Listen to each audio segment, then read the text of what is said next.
yaks interesting. 6 weeks in the Himalayas. I sometimes felt guilty because they were the yaks who were carrying our food, and then we would have yak for dinner.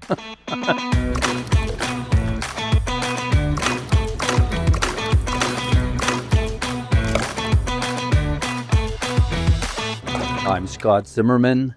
I've been at Sensapure as a master flavorist for 3 years. I was 5 years old when I started in the industry. 42 years. My father was a perfumer and a flavorist. Some of my earliest memories were of him coming home smelling like whatever he had worked on that day. Growing up in Brooklyn, some days he might smell like cotton candy, and other days he might smell like some fine woman's fragrance. So that was the initial curiosity with aromas and tastes. I did food science at the University of Guelph. While I was going to school, for those first 2 degrees, I started working part-time at the flavor and fragrance company where my father worked. I started to get a little good at it. I worked as a lab tech for several years, and then my dad finally came to me in the early 90s and asked me if I wanted to do the 7-year apprenticeship with the Society of Flavor Chemists. So after 7 years, I went directly to fully certified. Now it's been more than 2 decades as a certified flavorist. I've done a lot of traveling, and even after I was certified, I could sometimes take 3 or 4 months off and travel to Brazil and South America, the Amazon, through the Himalayas in Thailand, East Africa, the Arctic. Obviously, I would try and learn the language before I went there and always sample the local cuisines. I've had gazelle, I've had zebra, wild boar on the spit. I've had anteater, kind of an interesting taste. In East Africa, we often got to try local beverages, fermented beverages. There's a tree in Tanzania. They refer to it as a sausage tree with these huge fruits that hang. They look like big white 20-pound sausages. Cut them, put them with a starter and alcohol, and they would ferment. An interesting taste, kind of like a Tanzanian tapache, for lack of a better description. A lot of fun. Everything was an inspiration to me. Now, I trained 4 or 5 trainees here at Sensapure. In only the 3 years that I've been here, the building has gone from just a flavor lab to a full-service beverage and powder applications lab. God has brought me to the right place.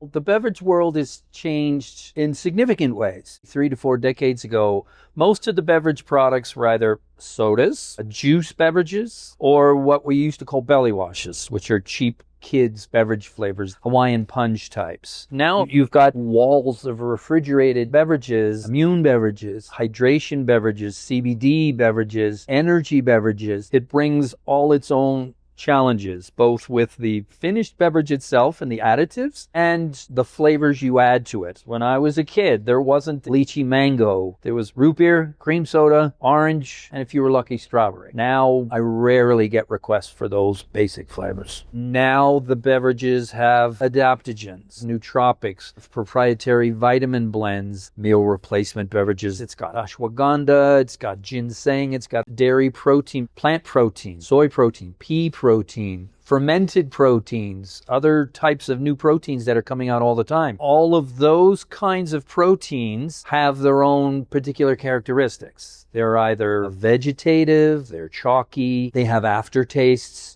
So now, when we approach flavoring a beverage, it's a multi-layered approach. It's a much more sophisticated approach than 30 years ago. I remember when Gatorade first came out, when I was kind of a kid. That was as sophisticated as it got, because they would have some electrolytes in it. But usually they just threw in a strong punch flavor. Now, you've got to consider the interaction of your flavors with the base itself, with the additives, with the caffeine. So it becomes a layered approach. We have people who come in with concoctions that they think is going to solve the world's problems. It's going to be the most wonderful thing ever. It's unique, it's different. And then when we taste the base and we go, this is going to be a challenge. And they want their product to taste perfect. So we have to take a multi-layered approach. We have to use maskers, bitter blockers, sweetness enhancers, and then finally we'll add a flavor on top of that. And you've got to think of the synergy of all of that together. 30 years ago, if you were flavoring a root beer soda, you could pretty much do it in 1 or 2 tries. Now it might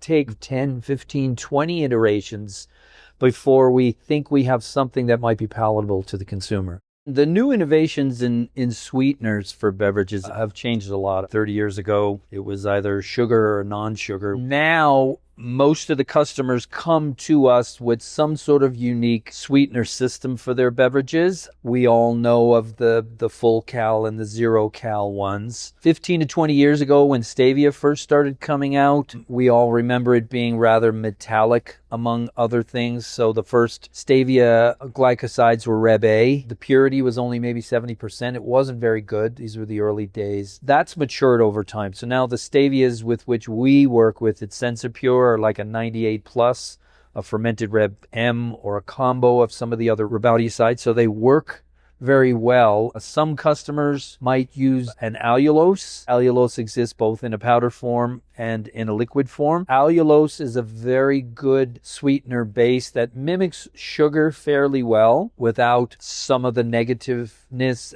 aftertaste. Some of the other sugar alcohols still have their issues. Some of the synthetic zero-cal sweeteners, of course, we're all familiar with sucralose and ACE-K or neohesperidin dihydrochalcone. They all have their own unique characteristics. Some of them peak too soon. Some of them linger afterwards with a metallic taste still. As the beverage projects have become more layered and more complex, it exponentially increases the challenges. Not only do we deal with the customer's base, we're dealing with the acids they use. They're dealing with the sweeteners they use. Are they using a caloric sweetener, a high fructose corn syrup, or cane sugar? If they're using a zero cal, they'll often ask us which ones work best. But as you layer something else onto the beverage base, you're exponentially creating more potential variables. What starts out maybe as a simple flavor brief can turn into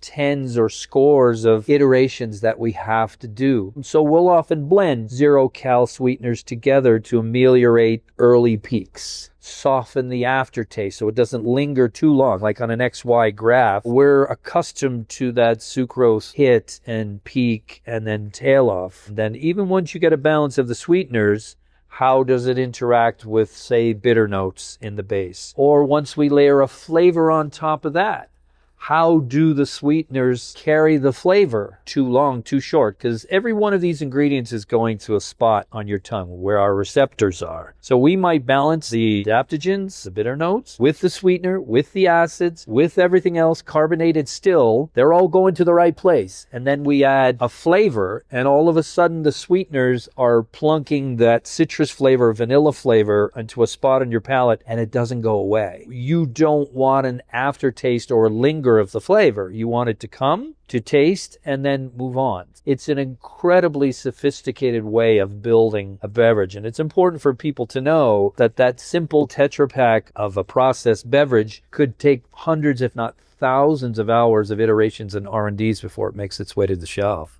When we're trying to balance the functionality of the base, whether it's a hydration beverage, energy beverage, stimulant beverage, relaxing type beverage, the functional aspect of most of the beverages is where the challenge lies. Much more with that than with the flavor. The adaptogens, stimulants, or even relaxing or mood modifying type of notes, they all have unique characteristics, whether it's astringency, bitterness, acidity, chalkiness. Our challenge is to ameliorate those, mask those, and then layer a nice flavor on top. So that's the challenge, and that's where our scores of iterations come in. The flavor is the easiest part, actually, but don't tell anyone. Some flavors obviously work better than others depending on what the functional beverage is. What we call brown flavors tend to work better through the heat processing. When you first dose the flavor, say, into that protein beverage and you taste it unprocessed, it tastes lovely. And then when you process it, it can often morph into something very different. Brown flavors, like we would say the vanillas, tiramisus, chocolates, will often work best in those types of conditions. And sometimes they even get better, which is interesting. Whereas in a processed beverage, it's difficult to do, say, a nice lychee or a strawberry, because those flavors, which may be based more with higher volatile esters, get lost in the heat process. And what starts out as a lovely strawberry Nestle's Quick unflavored base morphs into something very different through the process. In terms of carbonated energy beverages or proteins, that might have bitterness and acids in it. Sometimes the dark berry flavors or the cranberries or pomegranate flavors work better because they can help mask some of the bitter notes. We may add a bitter masker or a protein masker or a sweetness enhancer, but a flavor like, say, a pomegranate not only works well with that, it helps ameliorate some of the bitterness of the base. Like cures like. The bitterness is still there, but it's not as significant because you've already got a certain kind of flavor in there. If we're getting new functional ingredients that are part of a customer's base, that creates new challenges. We try and get as much information as we can about what's in the base. In the case of something brand new for us, it was a brand new kind of plant-based protein or non-dairy protein. It didn't have the particular traits of soy or pea protein that we've kind of gotten used to working with. We know how to mask them. We know how to layer things on top of it.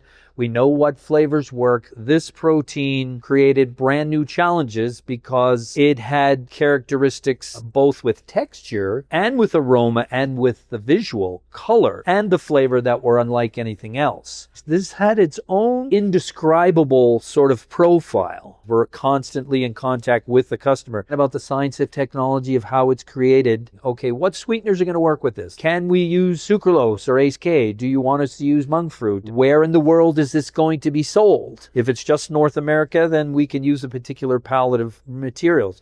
If it's going to Japan or the EU, then there are materials we can and can't use. We have this product. We don't know how it's going to behave when it's exposed to direct steam or indirect steam in ENVY equipment. The customer didn't even know how it was going to behave. They came to us first. We had to hold their hand from the beginning. So we began the iterative process. We ran some unflavored bases using their protein on its own and maybe with some other plant-based proteins just to kind of enhance it and support it. We came up with some ratios that worked. The next step is to add sweeteners and flavors. Do it again. Some of the berry flavors worked well. Curiously enough, brown flavors worked better. So then we go back to the customer.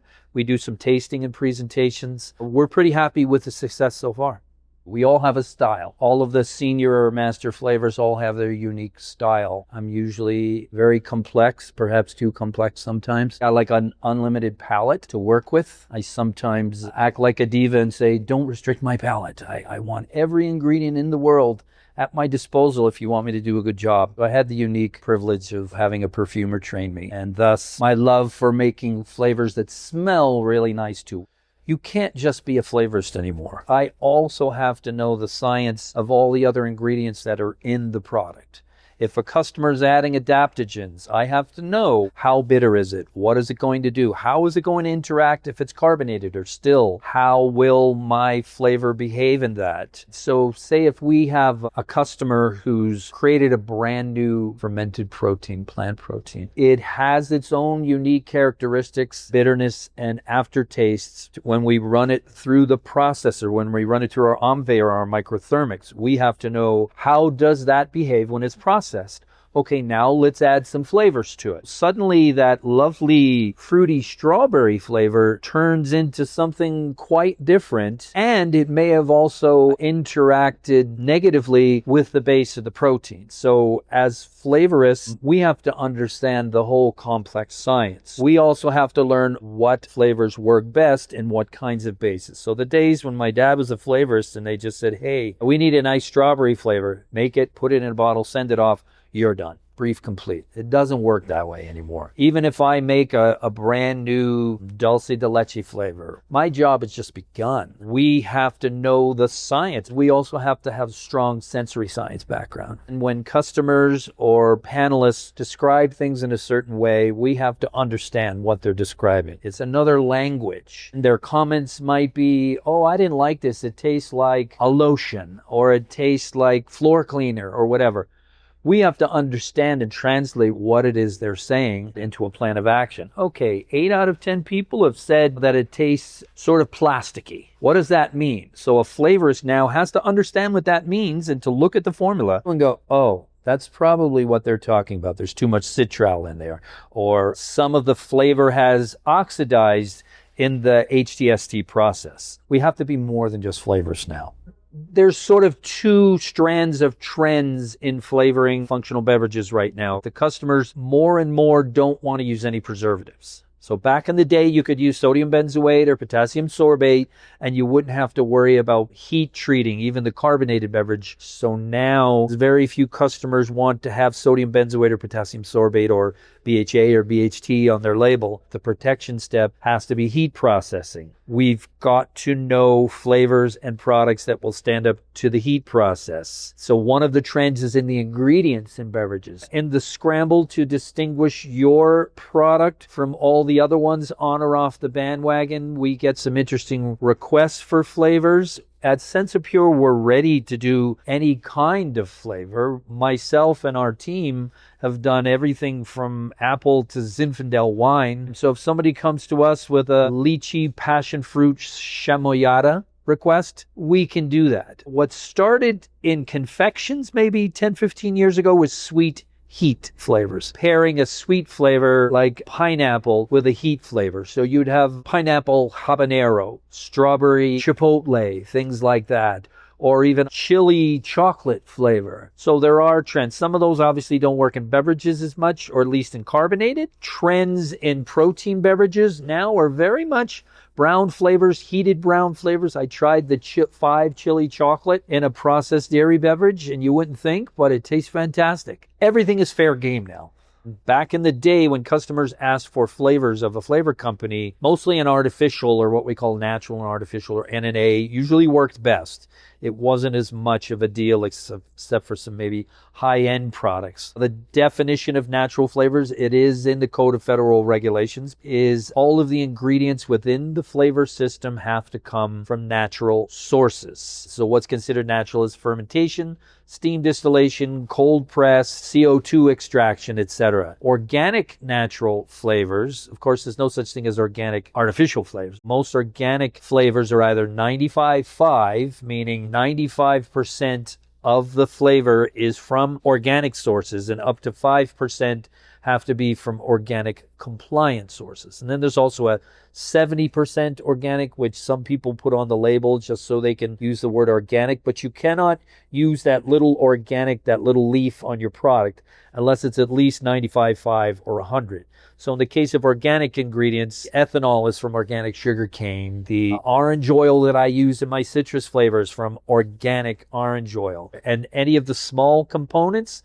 flavor components that may not exist organically, they have to be organic compliant, meaning they're not extracted with inorganic solvents. Typically, they're just either fermented or steam distilled. Organic natural is a very clean, honest designation. Throughout my career, when we've been asked to do flavor pairings, a lot of fruit flavors work well with spice flavors. We'll sometimes get a combination of tropical flavors with a berry flavor, lychee, mango, blackberry, or we may get blueberry with a white peach. In terms of flavor pairings, all bets are off now. Everybody's always looking for something unique. When flavoring a product like kombucha or its cousin tepache, which is sort of done with pineapple instead, citrus flavors work well. Stone fruit flavors work fairly well. Depending on where the product's going to be sold to, if it's Central America or South America, we're trying to use flavors that work with that particular demographic. When kombucha first started hitting the shelves maybe 10, 12 years ago, they were either unflavored or they just used a bit of juice concentrate, or they added chia seeds or something like that to it. Now for kombucha, we get all the dark berry flavors, the raspberry, blackberries, the tropical flavors. Pineapple, of course, works very well with kombucha. And we've started to get some floral fruity combinations, elderflower, lavender, things like that.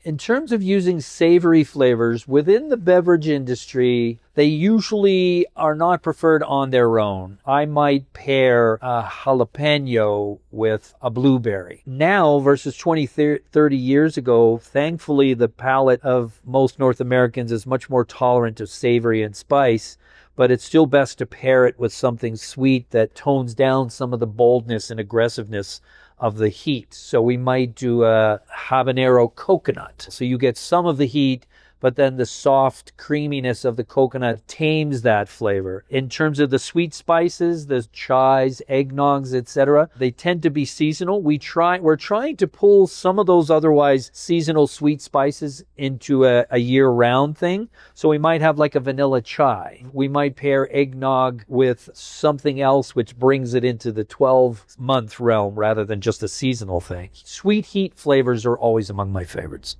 Seasonal flavors have always been an important part of consumer expectations. Well, the fall winters are the apple ciders, the mulled cider, the chais, the eggnogs, etc. They tend to exude a warming effect. Obviously, it's why people have soup in the winter and don't have soup in the summertime. The warming spice flavors, the brown flavors, are a little more common in the fall, winter. Typically, spring, summer are your citrus and herbal types, your mojitos, mandarin orange, things like that, because they enhance the mood or the feeling of that season. You're not usually going to have an eggnog flavor in July when it's 42 degrees Celsius out, right? You're going to have a spearmint lemon flavors. They do have a cooling effect. Mint flavors, curiously enough, some people identify them with the winter, but some of the mint flavors are year-round flavors. Spearmint more so. Peppermint, of course, mentha pipirita or mentha arvensis are more of a winter flavor. But spearmint, mentha spicata is a little more of a summer type flavor. Some of the citrus flavors will work all year round. We probably do less work in citrus in the summertime. What we might describe as all-American flavors might be year round. The colas, root beers. Now with a very different demographic in the U.S. as 30, 40 years ago, almost all of the tropical flavors my parents would have never heard of are now year-round flavors. You might drink a mango beverage in December. You might drink a mango beverage in July. Fruits are more of a year-round thing, but even that's beginning to break down. As the palette of flavors becomes more sophisticated and consumers are asking for more and more trending flavors, we bring in more flavors from South America, East Asia, that my father even would have never heard of. He would have never gotten a request for a durian flavor or for a yuzu. Now those are common. A flavor that was obscure 5 or 10 years ago works its way up the chain, the flavor radar, and it becomes mainstream within 5 or 6 years, which is kind of a fun trend to see. In terms of the role that aroma plays, I'm going to make flavors that smell just like fragrances. The experience and the nuance of the perfumes helps guide when I create flavor. When we send a flavor itself to a customer, not a finished product, and they're going to do the R&D at their end, I have this unique chance to win 3/4 of the battle by sending them something that smells really nice. What's the first thing they do? They don't open it and drink it. They don't even open it and put it in the base first. The first thing they do, they unscrew the cap, they smell it. More often than not, if I send them something that smells nice, they will try it, and even if it needs to be modified, they may come back to us and say, oh, it's lovely, but it's lost a little of its orange blossomy note along the way. Usually I can make a simple modification to that. In terms of finished products that are carbonated, they're carbonated not only for that effervescent feeling, but the carbonation itself carries the aroma of the flavor. I mean, it's part of the retronasal process. So if someone's opening a can of a carbonated clear protein, maybe, the first thing they do, of course, is they put it to their mouth. Even before they drink it, the carbonation, the carbon dioxide is carrying flavors up into the retronasal palate. If the aroma smells good, either in the little bottle or in the finished product that the consumer opens, the aroma sets the stage for the taste. So psychologically, if you're opening a can of watermelon flavored beverage and it smells good, chances are it's going to taste good. So whatever flavor I send to them, if it smells good, I've won half the battle already. And if it tastes anything close to the quality of the smell, then we have a win. When we're helping a customer launch a new beverage product, from the concept to getting something on the shelf, it can be a long process. Everybody thinks they can get their product to the shelf in 3 to 6 months. Doesn't usually work that way. It's usually 12 to 18 months minimum. One of the advantages of being, say, first to market, you've already done a lot of the background work. You can be first to the shelf. Unfortunately, by being first to the shelf, you're inevitably vulnerable to knockoffs. So for the customer, there is an inevitable time frame that has to be dealt with, a cost of R&D the cost of doing proper paneling. But the advantage is we will take your hand. We have the skills here to walk you through every aspect of the process. We at Sensapure can get your product to the shelf, what we describe as a concierge service. We'll take you from beginning to end. We'll help recommend co-mans, canners, or packagers. We can help source and supply your raw materials. We can be an all-encompassing sort of concierge service. In terms of advice that I would give to beverage entrepreneurs, make sure there is a market, do proper paneling, bring in partners like Sensapure to help you with the paneling, with the marketing. A second bit of advice would be is identify, is your product that unique? The market for functional beverages, that's a very crowded bandwagon. Have you identified the proper niche? Are you just jumping on that crowded bandwagon, or do you have something that's unique and different? Of course, everybody thinks theirs is unique and different. Oh, I've just taken the same stuff that everybody else is doing and rearranging it some other way. That may have a limited sales life. Don't compete with everything else that's out there. You're going to be battling for shelf space. You're going to be battling for distribution. Find that niche, nourish that niche. Be aware that as soon as you create a product, someone's trying to knock it off. I've seen stuff come and go. If you've got something unique, you may be able to ride that for a few years. Start with only 3 or 4 flavors. Identify which ones sell best. Be ready to bring flavors in and out. Think about LTOs. Stay ahead of the beverage trend game. Always be identifying the next thing and be willing to move on. Most North Americans have taken a hit health-wise and physically from the last few years. The new beverage trends that our customers need to see is cardiovascular health, immune support, reproductive health. So identify what type of additives do people want to see in their food and beverage products. There's 1,000 energy beverages out there. Don't jump on that bandwagon. Energy beverages come and go. Now we're into the relaxing beverages. So first they stimulated you for 3 or 4 years. Now they're going to relax you. Here's the 1A bit of advice. Whatever your beverage has in it, taste is still the most important thing. Everybody will buy your new beverage once out of curiosity, but I want people to be buying it 20 times, 30 times, 40 times, and that will come down to flavor and taste. I want all of our customers to know the type of service you'll get is something of which I'm very proud. We have the skills base to take the customer all the way from the beginning idea to the end. This is not just a marketing blurb. I've seen it even in my 3 years here. Don't be shy about a new idea or a new flavor. We've done everything. We have a strong team of 6 flavorists here. So I'm very proud of the work that all the scientists have done. Think of us first when you want an honest, caring, responsible partner. I appreciate your time. Thanks very much and hope to hear from you soon.